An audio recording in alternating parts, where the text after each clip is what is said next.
French author Anne-Laure Bondoux has published novels for 15 years, each having great success, winning recognition of her and her books, which are beloved by young adults everywhere.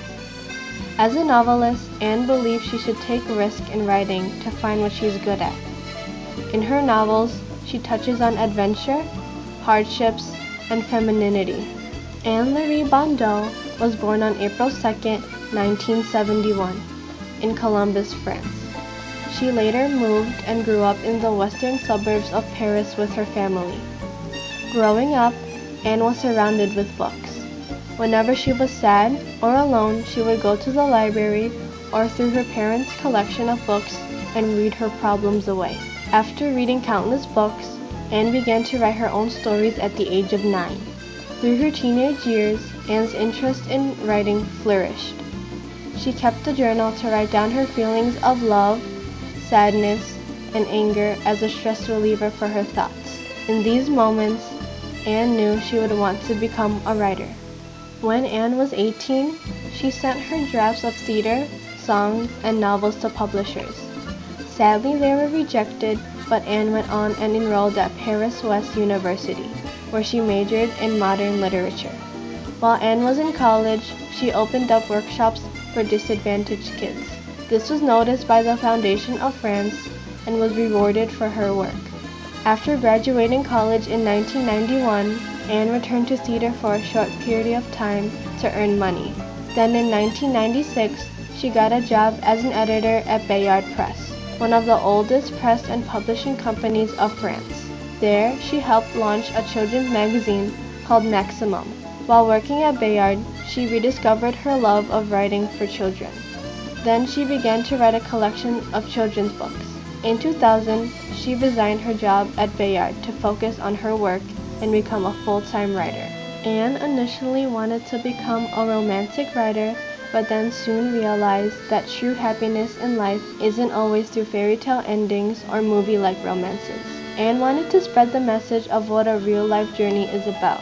Anne wrote stories about real-life situations facing hardships through life. Time and time again, her manuscripts are rejected, but this didn't stop Anne. Each time they were rejected, Anne worked harder.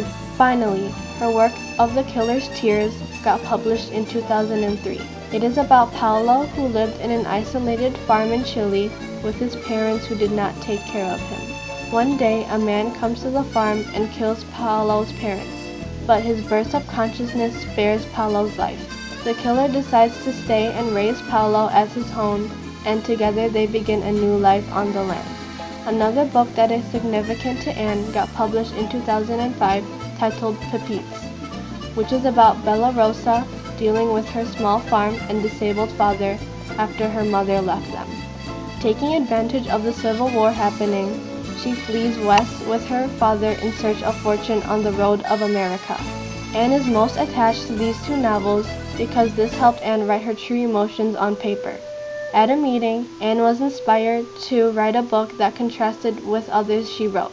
Anne wondered what she could write about femininity, and in 2007, Anne published the book Life as It Comes. This story revolves around two opposite sisters, Mado and Patty, rebuilding their broken family after the death of their parents in a car accident.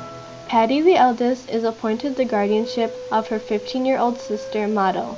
The two sisters find themselves in a situation when they discover that Patty gets pregnant. Fearing the social worker would revoke her guardianship, the two sisters run away to their inherited country home. Throughout this journey, they will face life-changing decisions, heartbreak, and grief. Anne wanted to talk about the complicated relationships between two very different sisters, motherhood, mourning, and birth, to show readers good things can happen after death.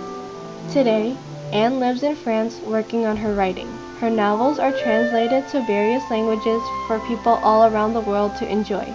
She is delighted that others can bask in the wonders of her stories.